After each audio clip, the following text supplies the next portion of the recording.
Joan Collins Fan Club has now entered the building. Good evening.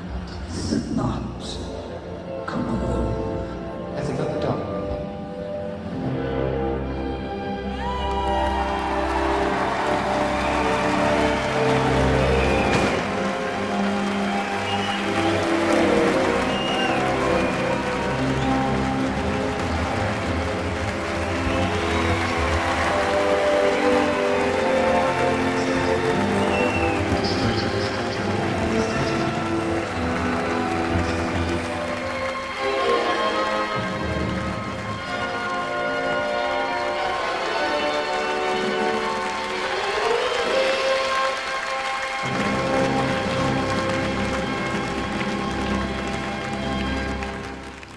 Good evening, punters. And thank you for your applause. There's still nothing I like more than a warm hand upon my entrance. That's the sort of level I work on, I'm afraid, for the majority of the time. I'm strangely drawn to this punter here. Even at this early stage of the game. Is this your jacket here? It's your denim jacket. In fact, you're a symphony in denim this evening. What's your name? David. It's all warm, this. It's been on your lap, I suppose. What do we think of this? What about this empty seat here? Is no one sitting here? Is there some amusing anecdote attached to someone who was going to sit there? Would you mind if he put his jacket there? Is that all right with you? What was your name? David. I knew it was something nondescript. That's much more comfortable. Would you like to put your jacket over there as well? Although they might get confused, mightn't they? Two peas in a pod, look. An apple cleft in twain. That's a bit of Shakespeare. Hello. How old are you? 21, really? Quelle surprise.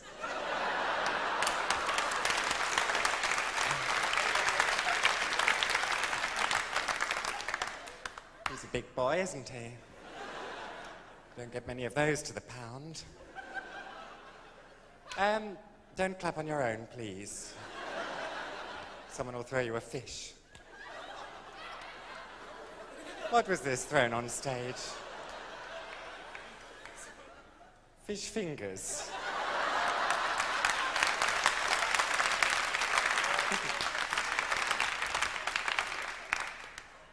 From 7-Eleven.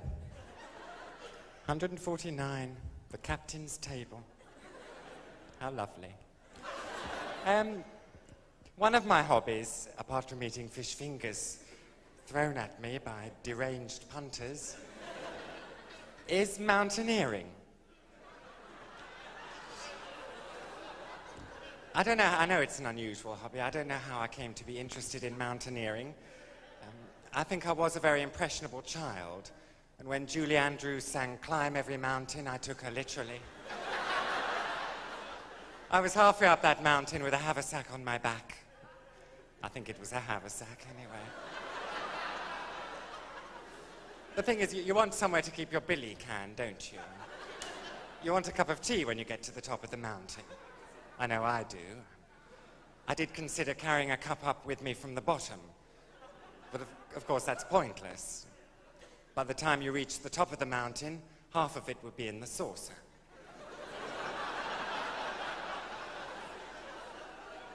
So that's no use to anyone.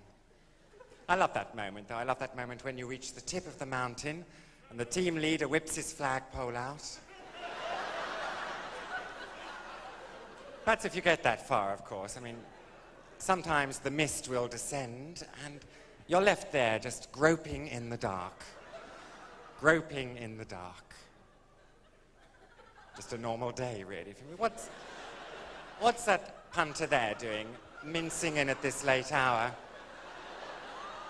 I'm afraid you've missed my spectacular opening. If you'll pardon the expression. I'm sorry about this upstairs. I'll be with you in a moment, but this is a bit of an outrage, and I don't think we should let it pass us by. What's your name? Any idea?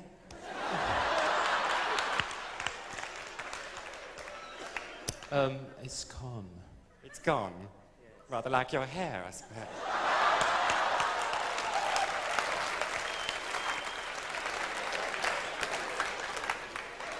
Haven't got much hair, have you? With a lovely head of skin. If you don't mind me saying so. Well, huge, this stage, isn't it? Huge. Biggest erection I've ever worked on. Now, there I was one day on the mountain, if you recall, groping in the dark. I heard this disembodied voice. It was the team leader. He said, "We're looking for Base Camp Clary."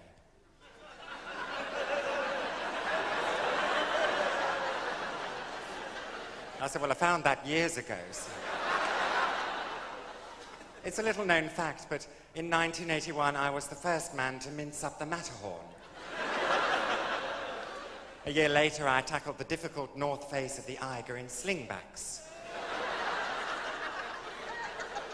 Nowadays, I wear these Dr. Martin boots. Can you see, David? I used to wear stiletto heels and slingbacks. I thought about it. I thought, well, that's a bit effeminate, really. No, I think it is. I went to dinner recently with Lord Longford. It's a terrible cough, isn't it? Do you hear that up there? You want to suck a fisherman's friend?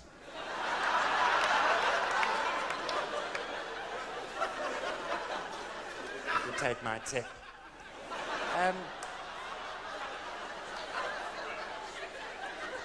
Lord Longford, yes, I was sitting in the restaurant. It wasn't my idea. The whole evening's enterprise wasn't my idea. It was some wacky journalist's idea of an interesting combination of people. And in walked Lord Longford, and so I said, "Good evening, Lord Longford." And he said, "Good evening, Julian." And he breathed on me. It wasn't pleasant. And then, well, he's got terrible halitosis. Let's spell it out quite clearly. Breath like a cat, that man's got. But I thought, it's not his fault. He can't help it. I'll just breathe through my mouth all evening. Which was not easy when you're trying to eat. I had to take very small mouthfuls for the whole evening, which isn't in my nature at all.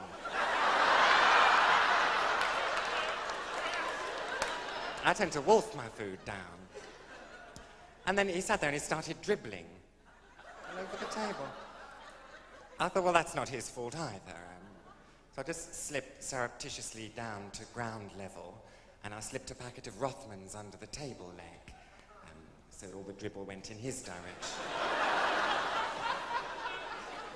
Apparently his trousers were soaking wet by the end of the evening, but that's another story entirely. I sat there eating my avocado pear, and before I'd had, for my starter, you know, and before I'd had about 3 mouthfuls, he'd managed to upset me. He started going on about gay people, and how he thought of gay people much the same way as he thought of bald people. He said, people struggling through life with a difficult handicap. I was a bit offended, aren't you, on behalf of bald people? I thought you're offending a whole stream of minority groups here, in one swoop of green steam from your mouth.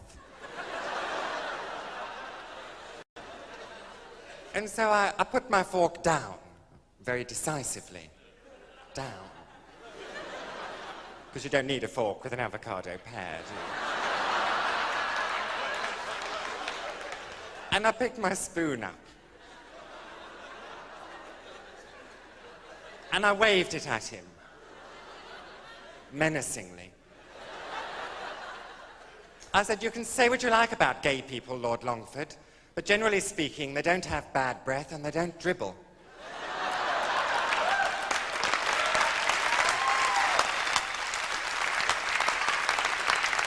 Well, that shut him up.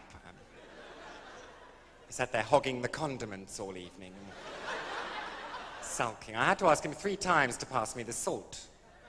I think he was hoping I'd get cramp. It's no good. It's no good in... All right up there?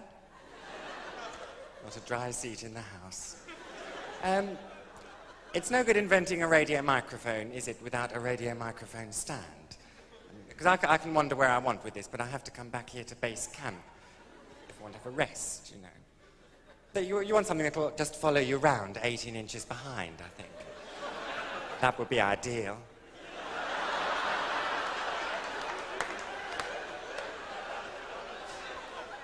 Did you ever see Trick or Treat, David? Yes. That was a show I did. Yes. How very discerning of you not to applaud. They all applauded in Derby. I thought, now we know where we stand.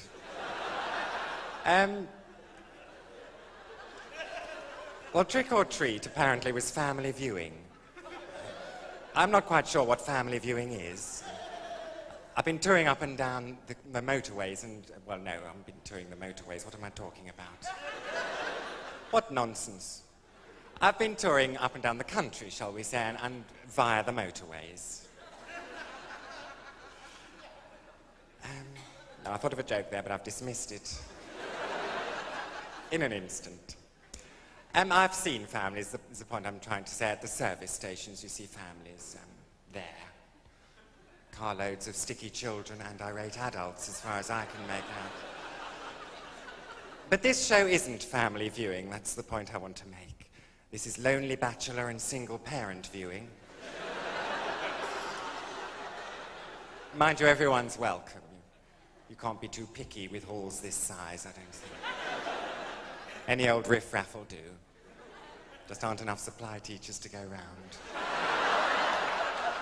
Your jacket's enjoying itself, David.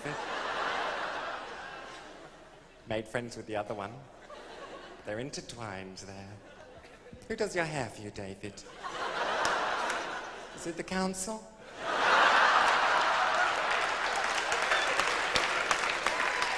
Now, I rarely go anywhere alone these days because I don't like to, and you've already seen my pianist and constant companion, the lovely Russell. He's now called the oh-so-lovely Russell. That's something I noticed when you introduce Russell to people. They go, oh.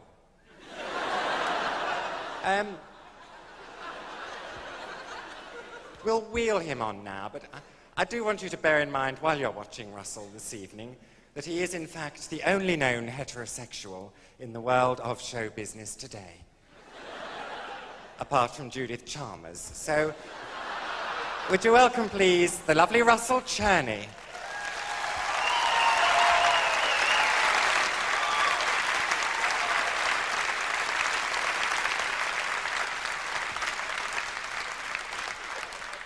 Hello, Russell. Hello, Julian. You are a heterosexual, aren't you? I am, yes. I can't emphasize that too much. And is it a lonely life for you, being the only known heterosexual apart from Judith Chalmers? Or do you and Judith Chalmers manage to steal the odd evening together? No, we've never met. No. Probably just as well, isn't it? Who knows what chemistry there might be between you. Indeed. Mm-hmm. Russell doesn't only play the piano for me, he also does all my housework, which is a boon. The first thing I see every morning is the lovely Russell having a squirt and a wipe in the living room.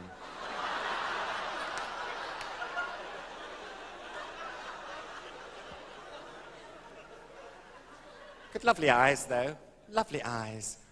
Can you all see Russell's eyes? Look up there and show them your eyes, Russell. Sort of goat's eyes, I like to think. He'll make someone a lovely yogurt one day. When he's a bit older, perhaps. And you've got a girlfriend, haven't you? I have, yeah. As if to prove a point. The lovely Helga. But you and I have been together a while now, haven't we? Professionally speaking, yes. Yes. 2 years. Is it 2 years? It is. Good Lord. Man and boy. There's a kind of umbilical cord running between us. You could hang your washing out on that cord. You could say that, yeah. Indeed, I just did. What were you, Russell? Can you remember that far back? Before I plucked you from obscurity? What were you then? I was a nobody.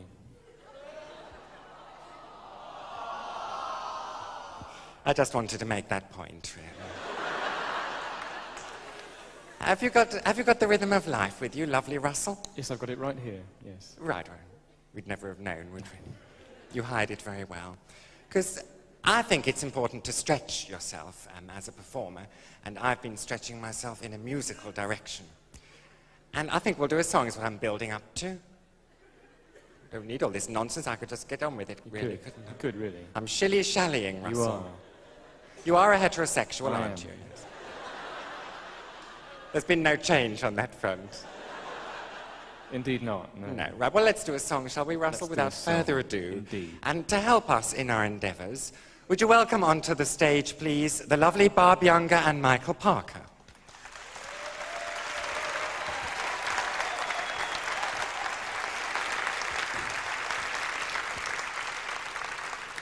Barb wearing one of a selection of outfits that she'll be modelling this evening. A sort of potpourri of minimalist fashion in the 80s and before.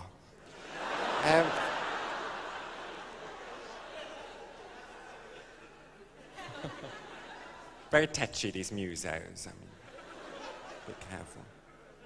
Michael Parker. Hello, Michael. You wouldn't think it to look at him, but his father was a boxer. And his mother was a cocker spaniel.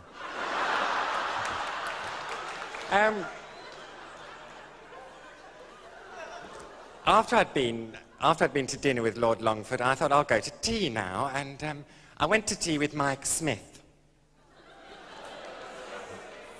We went by car, and it's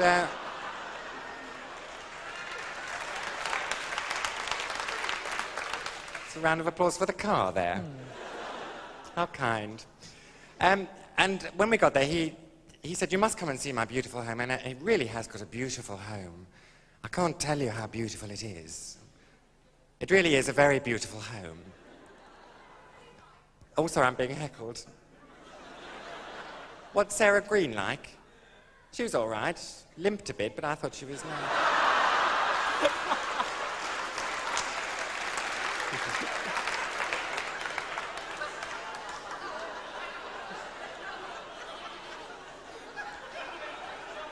Just a lilt, really. It wasn't a limp. It was very nice. Dreadful sandwiches there, but we won't go on. And I got home that evening, and I thought, well, that really was a very beautiful home. In fact, I rang you up, didn't I, Russell? And what did I say? You said he's got a beautiful home. There we are. And it was beautiful, and it set me thinking about what my dream home would be like. And this is really a list of the things that you might find in my dream home. I thank you.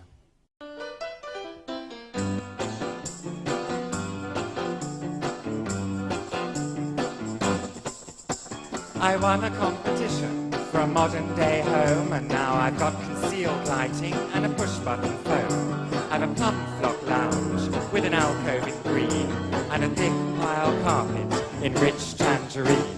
I've a coal effect clock and a lady shade broom, a microwave telly and a non-stick vacuum, tinted double glazing which is 24-hour, and over my bath I've got a teas-made shower. It's a dream home. Of course, people don't seem to visit me very much anymore, but I can't complain.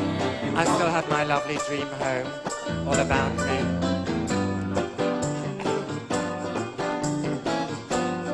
I think I've more or less forgotten the words to this final verse.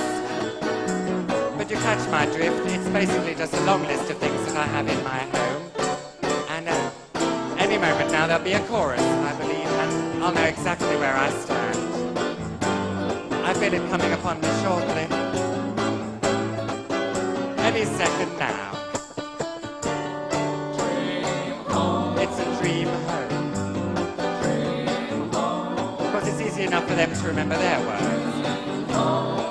They only have two of them. Dream home. I had a whole pile of words. I did have a bit of a mix-up with my pills the other week, and I had to be rushed to hospital and all that kind of thing, but the doctors just gave me some Valium, and I feel a lot perkier now.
Evening all. Police Constable Fan Club speaking to you. They said it could never be done, you know, that's what they told me at Hendon. It's where you're trained to be, policeman, Hendon. Lord. What they said to me was, they said, no way. That's what policemen say, apparently. Things like no way or okie doke. So now, I picked all these up in Hendon. But the only thing you can pick up in Hendon. Right you are, that's another one.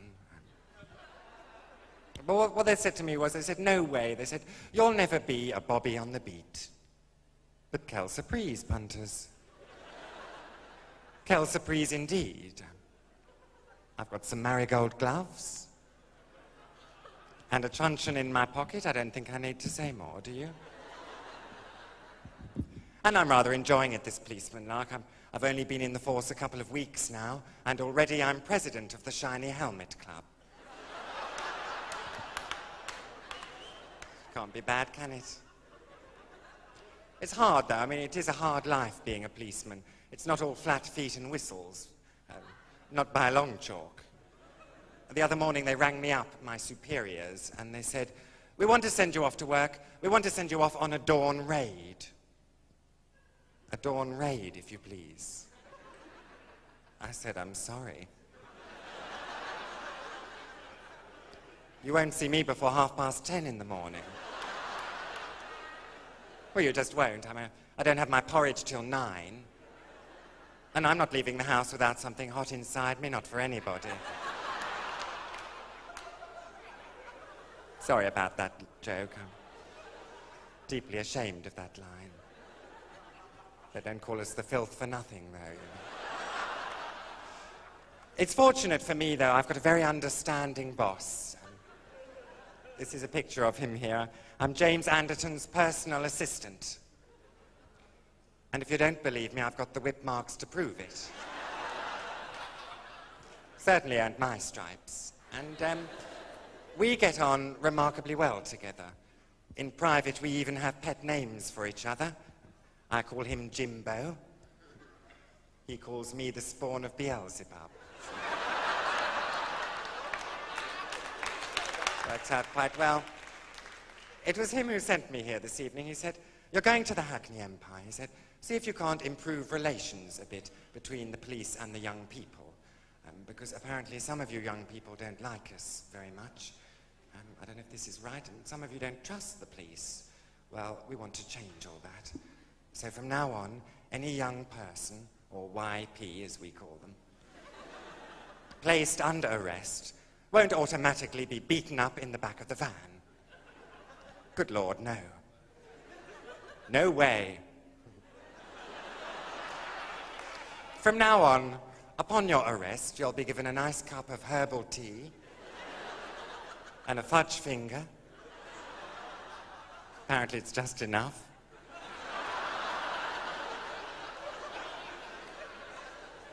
Or if you get booked by the sergeant, you get a fish finger. Which is nice. All interrogations from now on will take place in the station sauna with a detective of your choice. And to cap it all High Court judges will answer to the name of Shirley. So what's new? But how is this going to affect your average Bobby on your average beat? Well, take a look at me. And I'm in plain clothes. If you catch my drift. I know David does. There's his clothes there. Plain as plain. But one difference any eagle-eyed felon or ne'er-do-well is going to notice immediately is the new range of police truncheons, which I believe you have there, Russell, thank you. Here we have it. It's pink and it's fluffy. Still capable of giving you a nasty brush on the cheek there. Should it be considered necessary. Would you mind stroking my truncheon for me? To confirm its fluffiness? It is very fluffy, isn't it? Your hair's interesting, isn't it? It's quite fluffy as well. I'm only going to touch it. Lovely, you've got a centre parting. I didn't think we had those in London anymore. What's your name? Will. Have you met David? What do you do? What do you do with yourself of a daytime, Will? Gardener. Sorry? I'm a gardener. You're a gardener? Oh. Seedlings and all that kind of thing. Well, you are under surveillance, you understand. Loitering round a public comedian. Could be very nasty. Here you are, Russell. Catch this. Stick this where the sun don't shine, please. So, there we were, Jimbo and I, thrust together, in the professional sense at least, and we had to come to terms with each other. I remember I said to him one day, I said, Jimbo, why don't you shave off that ridiculous beard? And he replied, they wouldn't like it in the coven. We had a truce once, but Jimbo's olive branch turned out to be a birch stick. So there we have it. But there was one aspect of our lives together that drew us into a kind of cocoon of love, and that was the appreciation that we both felt for the music of the lovely Roger Whittaker. You felt it too, I can tell. And the hours would pass like minutes as we'd sit in Jimbo's office, swaying gently backwards and forwards, to the strains of I'm Going to Leave Old Durham Town or The Last Farewell. And it was really during one of these moments of oneness together that I found it in my heart to say a little prayer for the soul and spirit of James Anderton. And that's not quite my approach.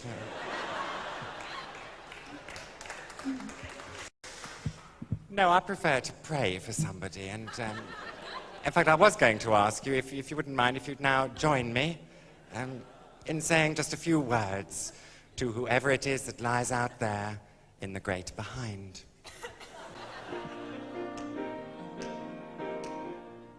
Answer my prayer. Answer my prayer. Answer my prayer. Answer my prayer. Answer my prayer. Answer my prayer. Answer my prayer. Answer my prayer first. Answer my prayer. I don't know what you've got to pray about, Russell. Probably some girly. Answer my prayer. Dear Lord, Answer my prayer. look down on your servant Jimbo. Answer my prayer. I know I do. Answer my prayer. And ask him, please, to Answer my prayer. stop sowing hatred in the minds of the ignorant. Answer my prayer. And if he won't stop sowing hatred in the minds of the ignorant, Answer my prayer. then strike him down, Lord. Answer my prayer. Strike him down. Answer my prayer. This is my prayer. Answer my prayer. Answer my prayer. Answer my prayer. I'm talking to you, Jimbo. Answer my prayer. Answer my prayer. Answer my prayer. You're the one for me, Jimbo. Answer my prayer. Do you like me like this? Answer my prayer. Come and get me, Jimbo. Answer my prayer.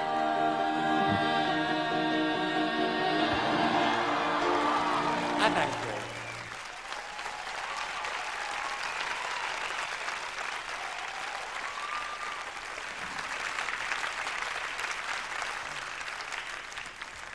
How kind, thank you. This is a lot more comfortable now. Smart but casual.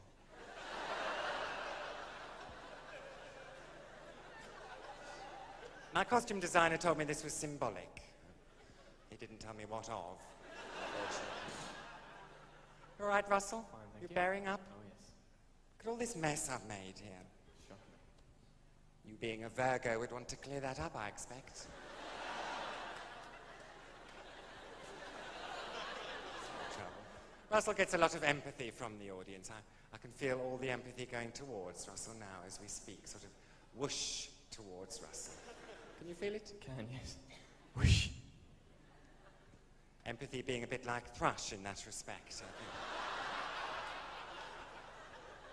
If there's any going, Russell gets it. You got any mousse on your hair this evening, Russell? No. Hard to tell. Sometimes he wears... Yesterday he put some mousse on. A great big mound the size of a hedgehog. It's been ages putting on and I can't tell the difference. With or without. I've been on the phone to Joan. Don't look at me with those accusing eyes. Yes, I've been on the phone to Joan this evening, and she's very happy. She just popped into a private clinic, in fact, in Los Angeles, to have leatherette intestines installed. Apparently that's the latest thing now in Hollywood. Anyone who's anybody does have leatherette intestines. But they don't all have them with the Louis Vuitton motif throughout. Which is what Joan is plumped for. From gullet to exit. But she asked me if I'd mentioned to you one of her money-making ventures on the side. And I'm talking now about the Joan Collins School of Acting for stage, screen, and airport terminal. Now, what I'd like to read you here, this is vintage Dynasty script.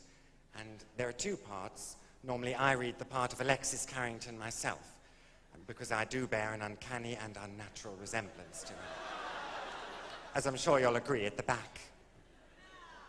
Can you hear me at the back? They're receiving me at the rear, Russell. That's nice. That's good. But the part of Blake Carrington, I've got a feeling in my water this evening that there's really only one person in this entire auditorium who could do justice to such a plum roll. And it's you, David. Could I trouble you? Could we have some encouragement for David? You'll have to come with me.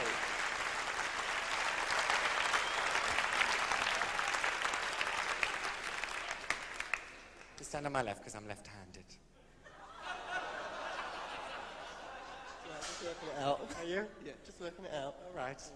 You ready now? Yeah. What do you do with yourself? Please, they're making up jokes by themselves. In what? What, do you work? Yes. What do you do? Civil service. Oh. No, I don't think we applaud the civil service, do we? There must be a coach party in Russell. Somewhere south of the river, I expect. No, I'm not talking about you, David. No, don't get touchy. So what's your particular role within the civil service? Police. Oh, really? Yeah. And have you got a truncheon in your pocket this evening? Well, maybe. A joke there, I think. So have you done any acting before? Yes. Have you? What have you been in? The nativity play at school. What part were you? Joseph. Lovely. No, I can see it now. Now you mention it. The resemblance is uncanny. and unnatural. Well, you're going to be Blake Carrington here, all right? So the head of the dynasty household is quite a meaty part for you. I'm going to enter from over here, David. If you'll pardon the expression. And could I interrupt you? Could you be doing something? Could you be doing a bit of housework? A bit of hoovering? Sorry? He'll get the maid to do it. Yes, but for that, just so... Oh, Lord. But on this particular day, the maid has gone off to a wedding because her sister's getting married. And he rang up the agency and said, can you send another maid? And they said, get lost. So there you are, all right, doing the hoovering yourself. Could we see you? That's very thorough. Wouldn't want that thing pointed in my direction, would you? Carry on, David, I'll be right back.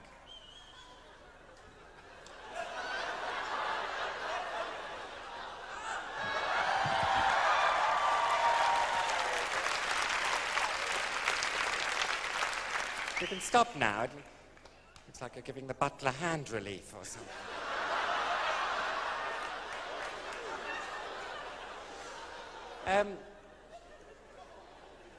Good morning, Blake. I trust you slept well. Yes, thank you, like a log. I woke up in the fireplace. I saw you on the telly last night. Yes, I think you might be overacting slightly, David. But it's very encouraging, good start. And you see, I've given you it's a weak joke, really. Not a good joke at all. That's why I've given it to you. But I slept like a log. I woke up in the fireplace. So I want you to see if you can extract a bigger laugh on that line. So we'll go from the top again. Back to your hoovering. Or you can do either hand, can't you? That's remarkable. Good morning, Blake. I trust you slept well. Yes, thank you, like a log. I woke up in the fireplace.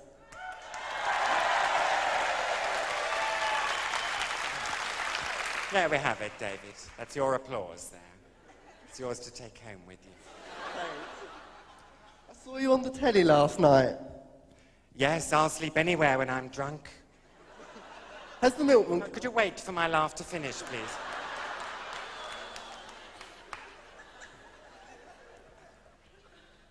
Oh, yes. Has the milkman come yet? No, but he's breathing heavily. By God, Alexis, when I was a milkman, I left an empty behind. I think you misread that line. Would you... You missed out a vital word, didn't you? Have another crack at that line. By God, Alexis, when I was a milkman, I never left an empty behind. Otherwise, we don't get the full extent of the double entendre. That word never is vital to that sentence. Was that your daughter I heard screaming? Yes, she makes a lot of noise, but her heart's in the right place. It's almost as if Blake Carrington was in this very room, isn't it? Pity about the rest of her.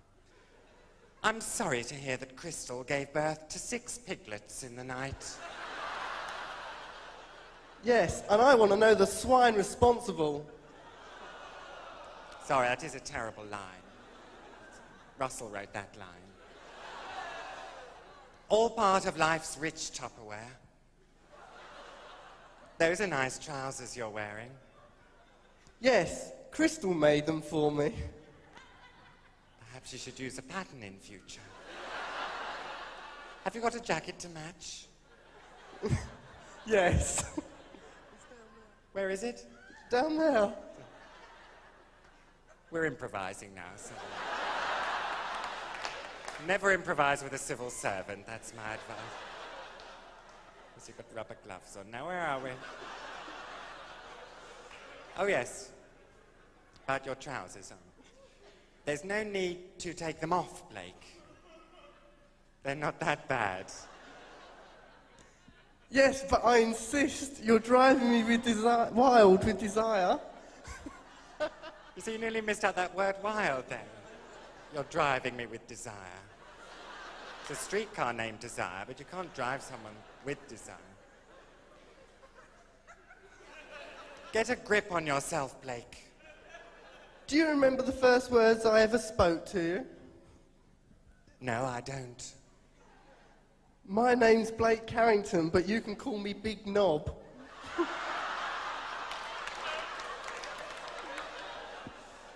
Yes. I was wondering which word you might miss out of that line. Fortunately, we had a full house for that one. You can call me Big, you could have had. And then you offered me a job as your secretary. I needed someone to help me with my enormous mail. Yes, I think you're overemphasizing the... That's a throwaway line, really. Indeed, you threw it away. It was nothing I couldn't handle. Now, this is your big speech here. I don't want you to get a bit worked up, a bit emotive, and project to the back of the auditorium.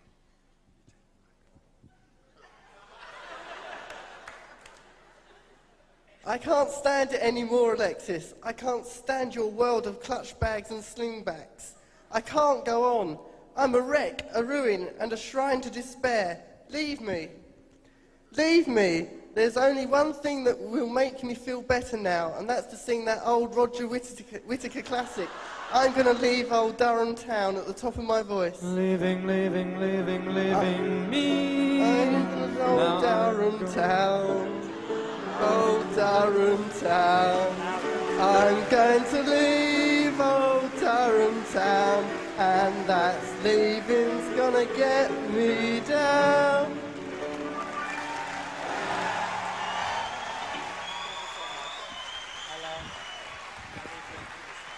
The lovely David.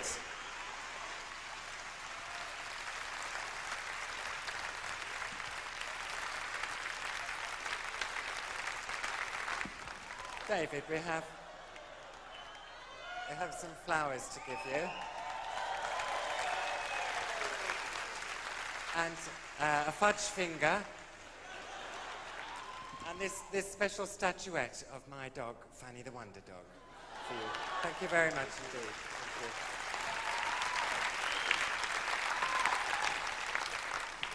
That's my dog, Fanny, that, well, as you know, I used to work with her, and then she retired. She had enough, so she retired. Well, it's sad for us, I know, but she's much happier. I think that what it was, meeting people like Ben Elton and Jonathan Ross, was all very well. But quite frankly, at the end of the day, she'd rather have her nose stuck up some dog's bum in the park. And you have to appreciate her point of view, I think. I know I do. I worry about her, though. She's staying in Swindon at the moment with my sister. And my sister has got this peculiar cat called Polly. Now, Polly was perfectly all right when she was a kitten, just used to bounce around the place like kittens do. And one day my sister came downstairs and she thought, well, where's the cat? And she opened the back door and Polly walked in like this.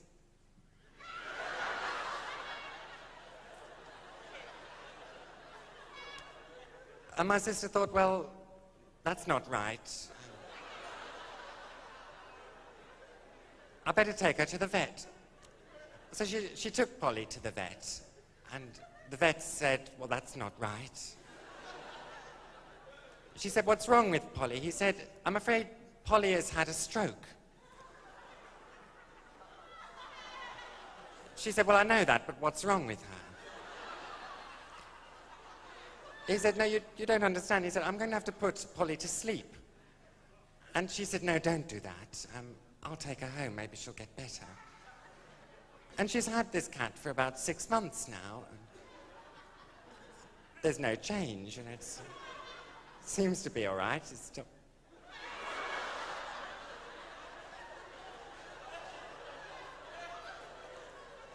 And Fanny just stares at it in disbelief.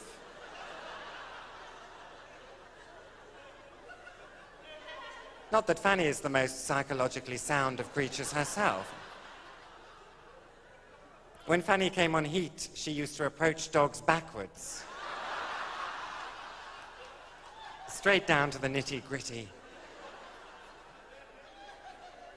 Then it's the wheelbarrow that's had a very unfortunate surprise.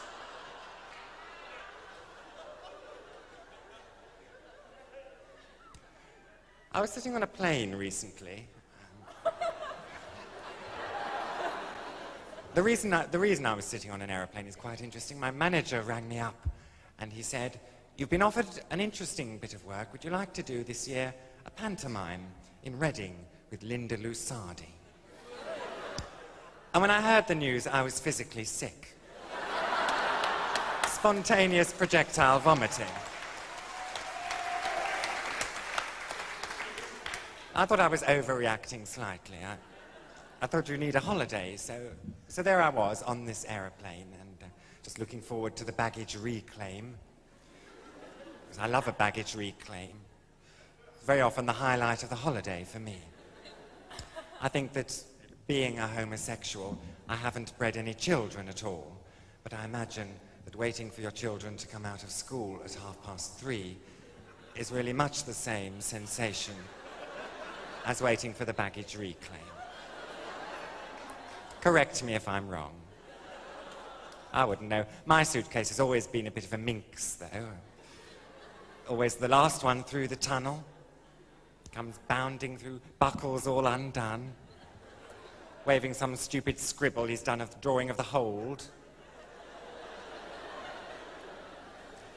Anyway, I was actually on my way to Thailand. I wanted to experience the Golden Mount. Turns out to be a Buddhist temple on a hill. I'd gone all that way under a terrible misapprehension. And then I got terrible sunburn. I mean, my skin all burned and then peeled away. Came away from me in great big shafts and just sort of lay about me on the floor. I thought I was turning into a used condom for a couple of days. I was just sitting there looking forward to all this, and I felt something wet on my cheek. And for one awful moment, I thought that the air steward had gobbed at me.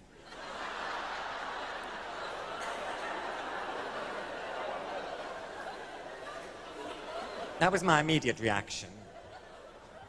A 15-hour flight, and we hadn't got on at all well, unfortunately. His seafood ravioli was a disgrace, and I told him. I said, "I'm not eating that." He said, "Would you like to see the chef?" Which I thought was a bit facetious, really.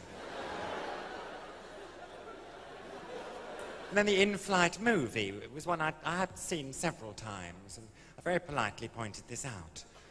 So I assumed that the poor man had finally snapped and was taking his revenge the only way he knew how, by expectorating on the passengers. But then I realized it wasn't gob on my cheek at all. It was a tear. A tear had forced its way out of my eye. It was just running down my cheek like this. And the woman sitting next to me noticed. We'd been chatting away. She was very friendly, in fact. Well, a bit over-friendly, really. I found her slightly irritating, but she noticed. Well, 50 now, she goes on and on, not a moment's peace. I'd sit there with my Walkman on, and she'd lift up one of the ears and... That's taking it a bit far, I think. I went to the toilet and she came round the S-bend.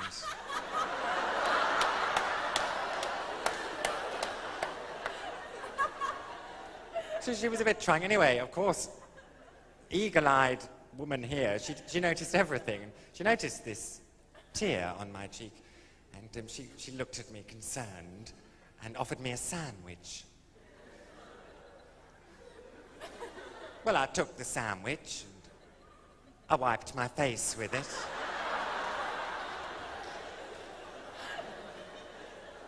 Sat there with bits of tuna fish all round here. Margarine all in my hair. She said, "Oh, you've got margarine in your hair?" I said, "Leave me alone." She said, I was overacting slightly, perhaps. She said, "You're upset about something, aren't you?" I said, "Yes." She said, "What is it?" I said, "Well, it's private, if you don't mind." She said, "Oh, tell me about it." I said, "It's a very sad story. You won't be glad I told you." She said, "Tell me anyway." So I did. "Russell, if I'm going to tell this story, could I have my cape of sorrow, please?"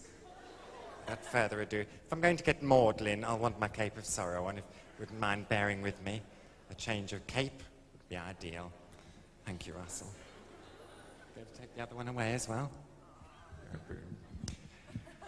So there I was, and oh, the lovely Michael again. He's got a day job, you know, selling heroin to children. It's the sordid side of show business. Anyway, she said, "Tell me the story," and I said, "Well, you plug your guitar in and I will." So I did.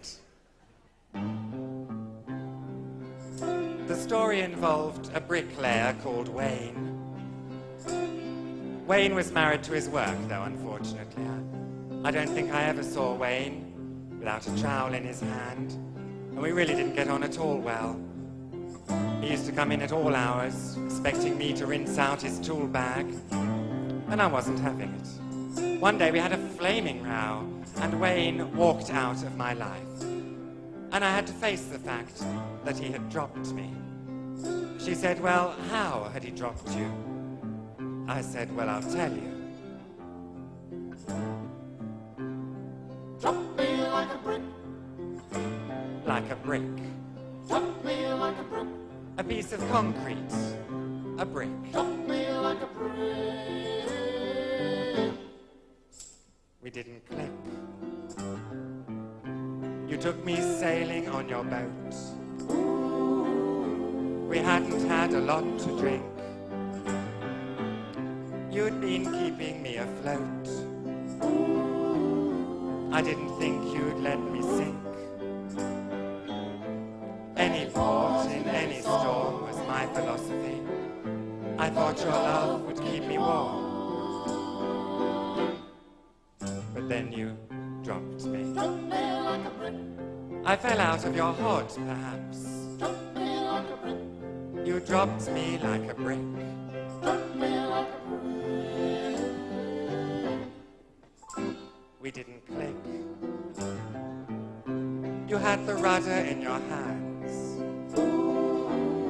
Not only the waves were swelling,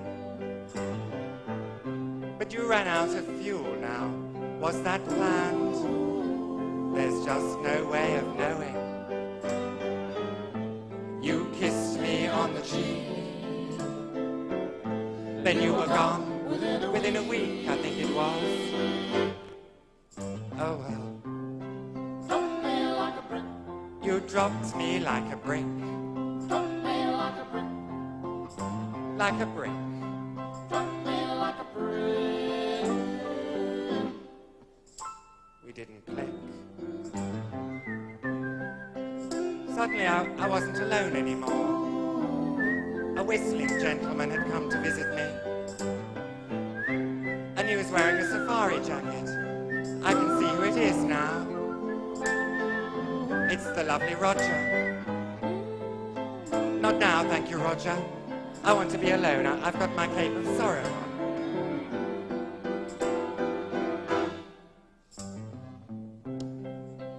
You steered me through choppy seas, and you whipped out the oars in a flash. You handled the equipment with perfect ease, but you dropped me with quite a splash. Any port in any storm was my philosophy. I thought your love would keep me warm. You kissed me on the cheek, then you were gone within a week, I think it was. Oh well. Drop me like a brick. You dropped me like a brick, Drop me like a brick. and I was looking forward to spending some time with you. Drop me like a brick. What have I got to look forward to now? Just quiet evenings at home with the dog? Drop me like a brick. Just the one dog now since you've Drop me like a brick. dropped me like a brick. Drop me like a brick.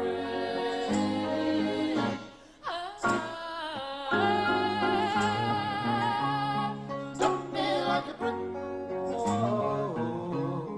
Drop me like a brick. Drop me like a brick.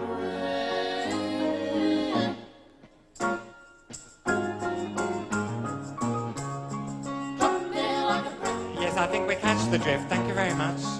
Drop me like a brick. The backing singers are just rubbing it in now, I think. Drop me like a How long can you make the word brick last? I thank you.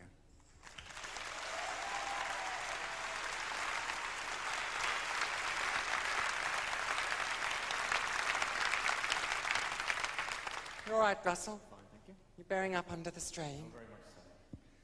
What do you want to do when you grow up, Russell? I want to have your babies, Julian. I make him say that. He's obliged to say anything I want, really. It's in his contract. I'll give you an example. What do you think of me, Russell? I think you're absolutely wonderful, Julian. Oh, thank you. And in your own words, Russell, Sure. how will you ever repay the debt of kindness that I've shown to you? Well, you know, quite frankly, Julian, I don't think I'll ever be able to repay the debt of kindness that you've shown to me. You see what I mean? It's a boon, really. I think everyone should have a pianist. I had to put a clause in Russell's contract recently, though, forbidding the promotion of heterosexual values in my presence. Because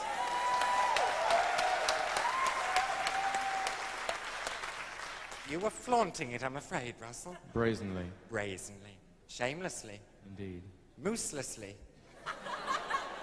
Very much so. Yes. Very much so. Yes, that is Russell's catchphrase. It's a bit late in the day now to start coming up with your catchphrase. Wouldn't you say, Russell? Very much so. That's right, yes. See? No point in having a catchphrase if you're not going to use it. Right? I went away recently. I went to Thailand, to Marrakesh, which is very nice, very friendly people there. A little bit over-friendly, perhaps. I was just walking down the street, and this boy came up to me, and he said, "My trousers are all wet for you." Well, you don't know how to react, do you? I said, "Well, I'm sure they'll soon dry out in this heat." He followed me for a fortnight, this boy. This damp patch followed me around town. And one day I was just going down to the Medina. Is it the Medina? The bazaar, I thought it was, isn't it? Going to the shops, anyway. The Arndale Centre in Marrakesh. And I saw this delightful Moroccan table. So I bought it, which is the shortened version of events. I'll give you the longer version. I said to the little man, "How much was that delightful Moroccan table?" And he said, 7,000 dirham. I said, "Well, I'll give you 3. And we came to some agreement over the course of a fortnight. So you can understand, I was very pleased to have it in my possession. And I got it back to the hotel, followed by this damp patch. And the day came to leave, and I got it to the airport, followed by this damp patch. I left him at the airport. I like to think he's still there, in fact. The grass growing green underneath him from all that moisture. And then I arrived at Heathrow with my table, and that's where I saw the sign saying, "Do you have anything to declare?" I thought, well, I have got something to declare. My table. So I went through something to declare, and I said, "I've got something to declare." And there was a very officious man there in his uniform, and he obviously didn't like the look of me, and he started to question me. And he said, "You didn't come into contact, did you, sir, with any nasty substances while you were over there in Morocco?" I said, no. I was too stoned to leave the hotel most of the time.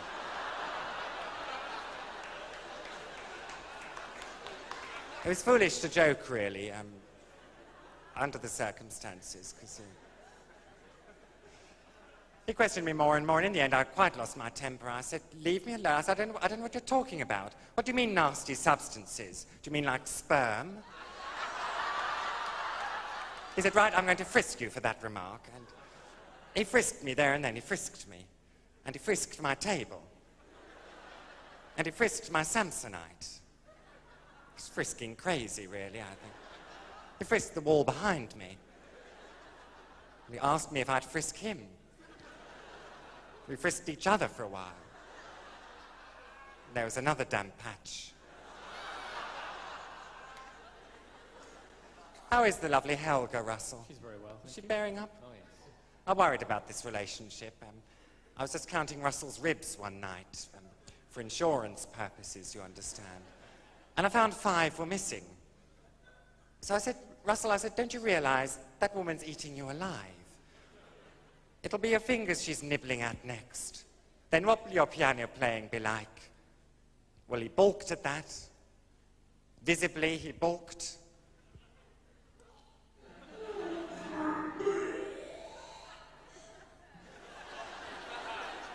Then he began to sweat, visibly.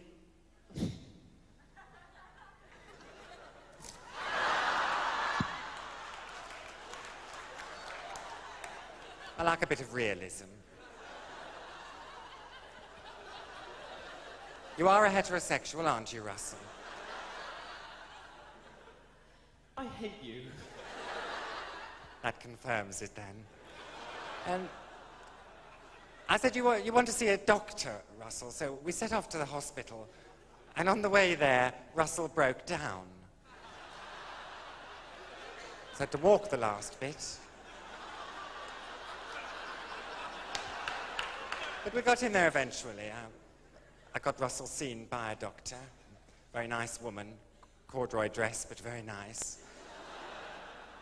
And she said to me, there's nothing wrong with this relationship at all.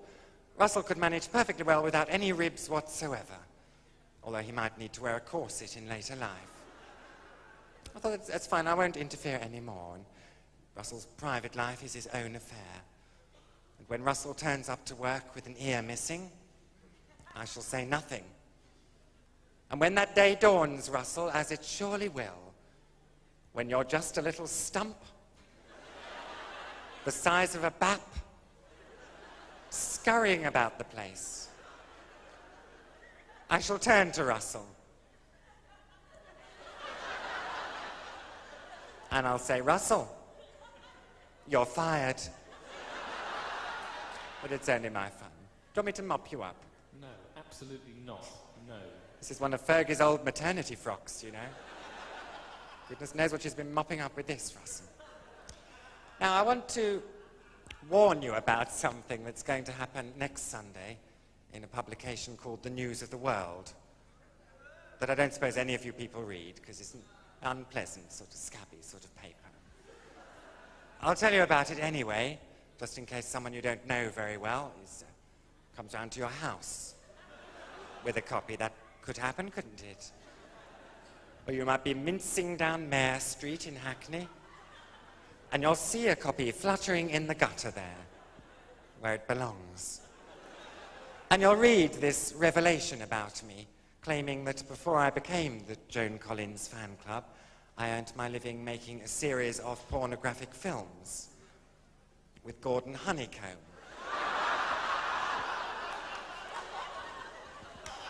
I mean, it's obviously ridiculous, and I would just like to state quite clearly in public that neither Gordon or myself have ever appeared in a pornographic film.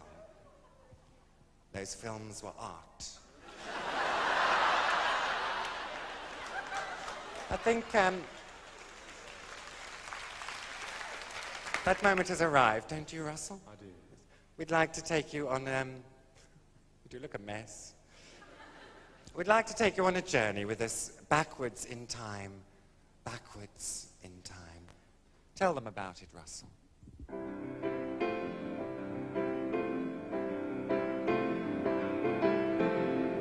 Picture, if you will, Julian's school days.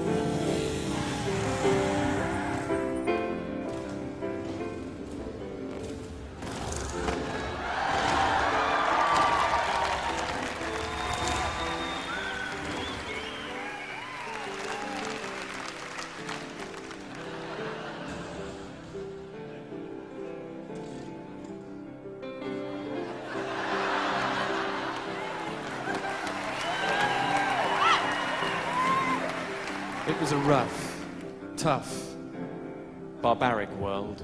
Indeed it was. Rugby and homosexuality were compulsory then, and frequently combined. I never did quite master the rugby. I was in the bottom team along with all the asthmatics.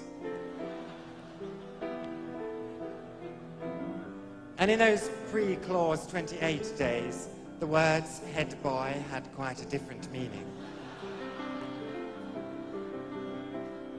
In fact, if you stood up in assembly and shouted out the words head boy, half the school would kneel.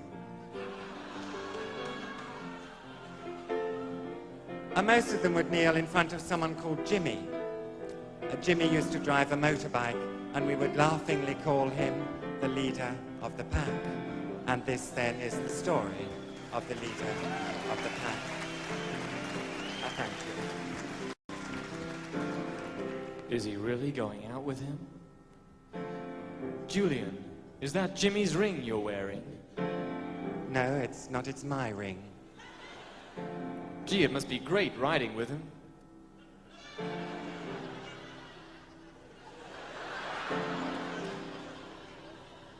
Is he picking you up after school today? No, I don't go to school anymore, Russell. I'm 28 now. By the way, where'd you meet him? I met him at the candy store. He turned around and smiled at me. You get the picture? Yes, we see. That's when I found The leader of the pack. my folks were always putting him down. Down, down. They were. They told me he came from the wrong side of town. What do you mean when you say that he came from the wrong side of town? Well, they told me he was bad, but I knew that he was just sad. In fact, that's why I fell for the leader of the pack. Vroom, vroom.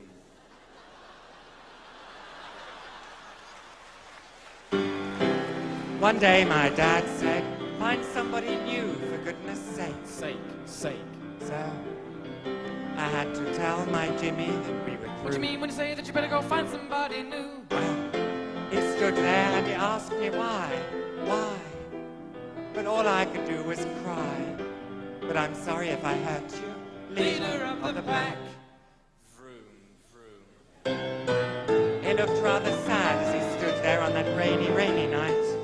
And as he drove away, the tears were beginning to show in his eye. Well, I begged him to drive carefully, what with the weather conditions, but whether or not he heard me, I don't think I'll ever know. Watch out for that great big lorry, Jimmy.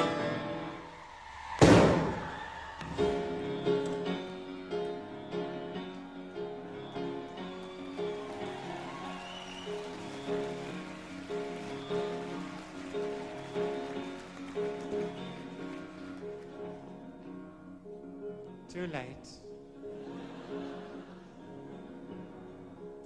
Well, I felt so helpless. What could I do? Do. Nothing. Just remember all the good things we'd been through. After all the good things we'd been through. All three of them. At school, they all stop and stare. Probably because I'm far too old to be there, but I'll never forget him. Leader of the pack. So anyway, punters, you see what I'm saying here? He was the leader of the pack, but now he's gone. Leader of the pack, now he's gone. He was the leader of the pack, Now he's gone. but now he's gone. Now he's gone. Leader of the pack. He was the leader of the pack, Leader of the pack. but now he's gone. Leader of the pack. I don't know how else to put it to you, I'm afraid. Leader of the pack. Now he's gone. He was at one time the leader of the pack, He's gone. but now he's gone. Now he's gone. It's no longer true to say he is the leader of the pack, because he's gone. Well, he's dead, isn't he? Sorry to be brutal, but there we have it. He was killed in that terrible accident with the lorry, and he has most definitely gone, I'm afraid. There's no way he could have survived that accident. That lorry was huge. was a dirty great lorry. Bike and everything was a complete write-off. I did manage to salvage a little bit of a mud guard. I made myself a pair of earrings. But apart from that, there's no point in keeping up any hope at all. He has most definitely gone. And what all this means, the long and the short of it, is that I am now the leader of the pack, which is most unexpected, not something I aspired to at all. I haven't even got a motorbike. Bit of a break with tradition, isn't it? But I have got a Sierra estate, which is quite nippy, and there's plenty of room in the back. The boys can all fit in the back. That's what I like. If we've got some shopping to do, we can nip down to the shops together, as a group. Much better than everyone in individual motorbikes. Take half an hour to get into the leathers, and then inevitably you do get separated by traffic lights or junctions. Whoever's at the back will get stuck behind a milk float. Stuck there.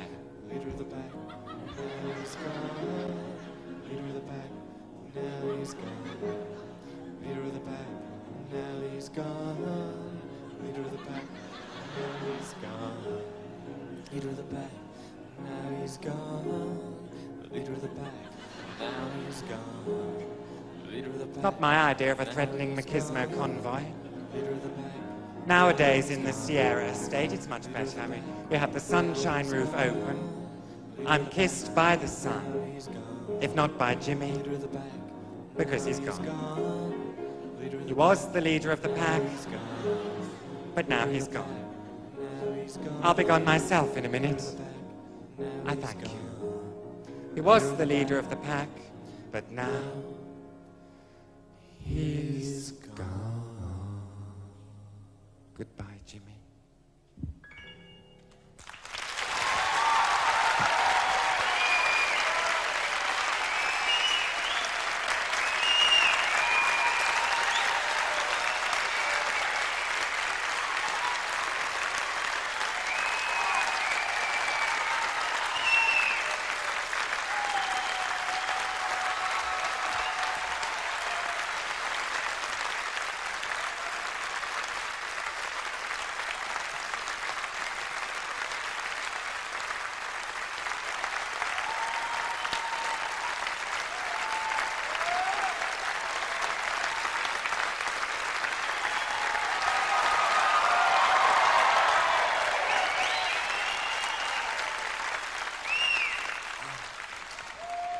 How kind, thank you.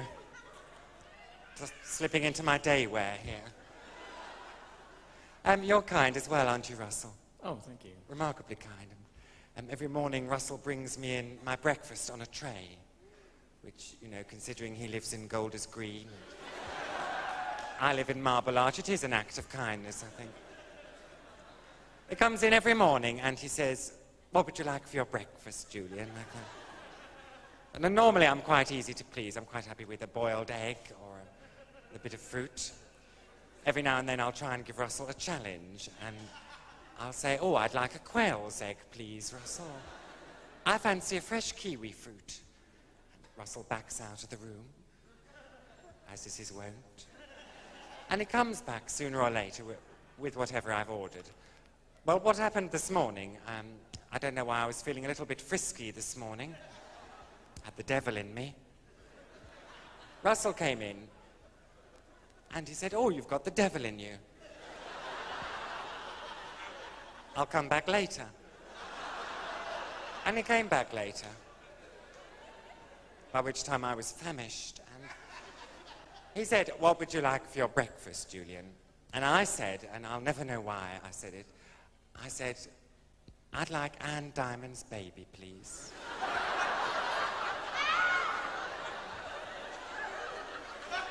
Poor old Russell, he turned white as a sheet, even without his foundation on. And he backed out of the room. Well, half an hour later he came back, and there it was. Anne Diamond's baby on a plate. Well, he said it was Anne Diamond's baby. Was it? Absolutely, yes. Certainly ugly enough. And I looked at it, and pushed it round my plate for a while. My heart wasn't in it. Eventually I said, Russell, where did you get this from? And he replied, Marks and Spencer. Marks and Spencer. Apparently they've got a new range out. Celebrity babies under cling film. Esther Ransons are going like hotcakes. Poor old Anne Diamonds was found shoved, wasn't it? Shoved. Literally shoved to the back of the freezer with all the gâteau. I had to stand on an old lady's shoulders to reach it. I don't think we need to know that. You wrote it. But you said it, Russell, so... What does that tell us? Oh, you're being heckled, Russell. Do you want to answer that? Where did I get Russell? I auditioned him. Inquiry satisfied? You're being heckled now, Russell. Who said? From all directions. Where did you get that suit, Russell, and why didn't they have your size? Let's press on, shall we? I'm a press-on kind of comedian. You've heard of press-on towels? I'm a press-on comedian.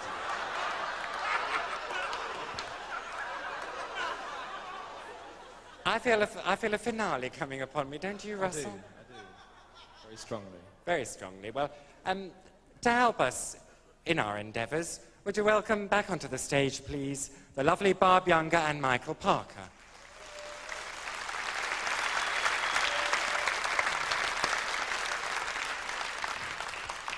This has been the Mincing Machine show, so we wrote a song inevitably called the Mincing Machine Song. I thank you.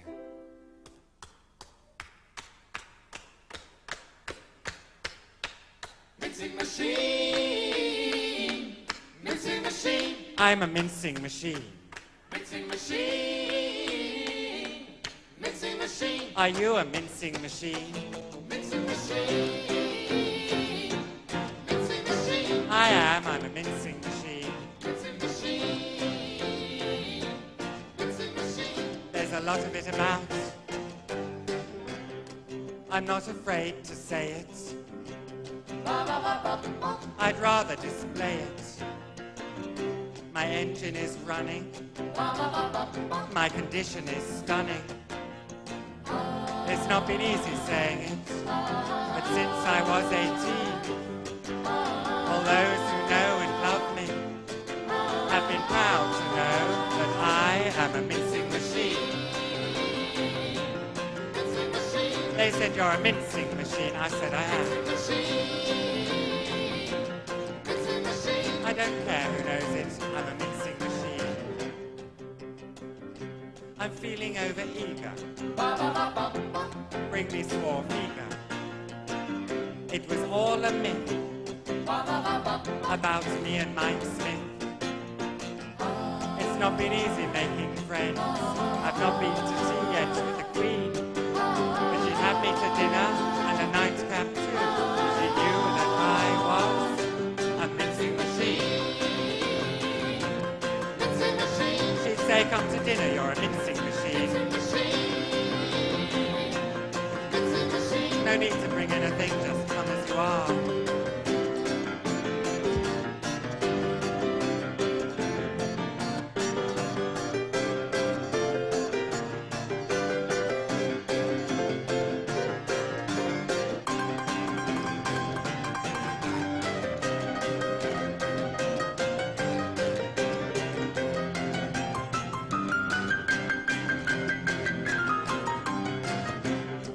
The lovely Russell is straight,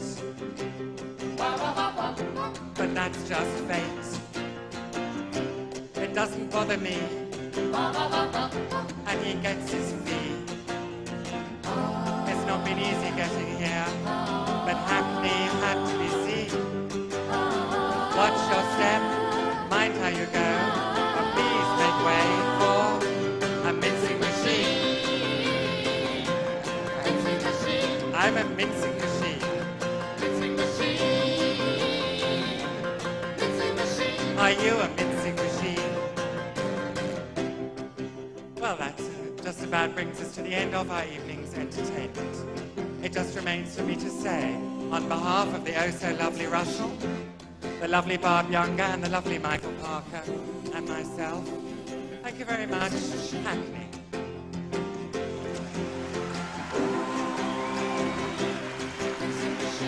I'm a mincing machine. Mincing machine. Mincing machine. Are you a mincing machine?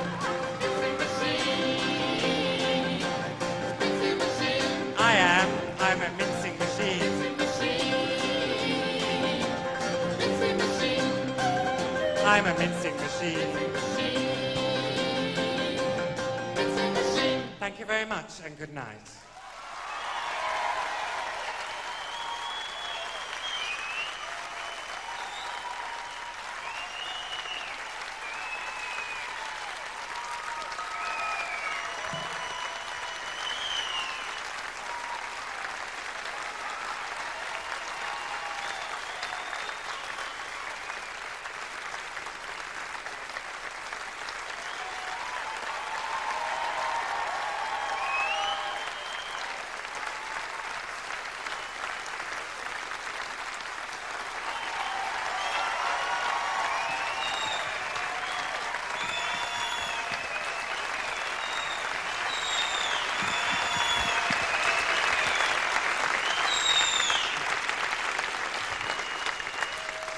Well, you might as well get your money's worth, I think. There's just one more thing that we could do, and that's a song called Uncanny and Unnatural. I thank you. Call me affectionate. I'll kiss you on the cheek. Call me vegetarian. I'll serve you up a leek. Call me electric. And I'll give you quite a shock. Call me transvestite. And I'll lend you my best frock. Call me subservient. I'll be right down on my knees. Call me unhygienic. And I'll give you VD. Something strange is noticed as they peered into my prime. Uncanny and unnatural, that's what I am. Call me transcendental. And I'll drop into a trance. Call me merciful. I'll give you one more chance. Call me horrific. I'll be Frankenstein's bride. Call me hypnotic. And I'll swing from side to side. Call me well-developed. And I'll let you feel my muscle. Call me big-hearted. And I'll let you play with Russell. Something strange is noticed as they peered into my prime. Uncanny and unnatural, that's what I am.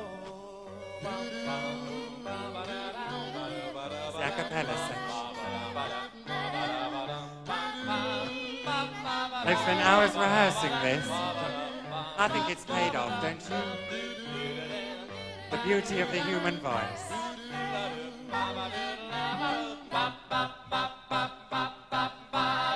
A lot of baps there. Call me secretive. It's just between you and me. Call me argumentative. I'm afraid I disagree. Call me into bondage. And I'll tie you to the chair. Call me into forum. I'll put flowers in your hair. Call me a taxi. And I'll drive you round the bend. Call me a mechanic. And I'll show you my big end. Something strange is noticed as they peered into my prime. Uncanny and unnatural, that's what I am. Ooh, that's what I am. Uncanny. Ooh, that's what I am. Unnatural. Ooh, that's what I am. Uncanny. Ooh, that's what I am. Unnatural. Oh, that's what I am. Uncanny. Oh, that's what I am. Choreography. Something strange